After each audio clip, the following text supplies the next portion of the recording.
Hello, तर आज मी बनवलेले आहेत जस्ट 4 इंग्रेडियंट्स मध्ये बिस्किट मफिन. चला तर मग आपण सुरुवात करूया. घेतलेला आहे बिस्किट क्रम्स, दूध आणि फ्रूट सॉल्ट. सो बिस्किट क्रममध्ये लागेल असं आपल्याला दूध घालायचं आहे आणि छान असं मिक्स केल्यानंतर फ्रूट सॉल्ट घालायचं आहे आणि ते ॲक्टिव्ह करण्यासाठी त्याच्यावर थोडंसं दूध घालायचं आहे, जेणेकरून ते छान असं ॲक्टिव्ह होईल आणि मिक्स करायचं आहे. माझ्याकडे जे मोल्ड अवेलेबल होते ते मी घेतले, तुमच्याकडे नसतील तर तुम्ही वाटीसुद्धा घेऊ शकता. सो प्रीहीटेड ओव्हनमध्ये म्हणा, कढाईमध्ये किंवा कुकरमध्येही तुम्ही करू शकता. सो मी ते कढाईमध्ये करते आहे. तर मी 5 ते 10 मिनटात ती प्रीहीट करून घेतली होती. त्याच्यामध्ये आपल्याला हे मोल्ड ठेवायचे आहेत. अवघ्या 15 मिनटात आपले मफिन्स रेडी होतात.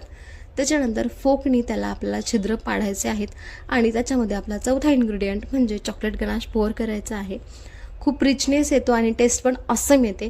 ही रेसिपी तुम्ही नक्की ट्राय करा आणि हो, रेसिपी आवडली असेल तर लाईक, फॉलो आणि शेअर करायला अजिबात विसरू नका.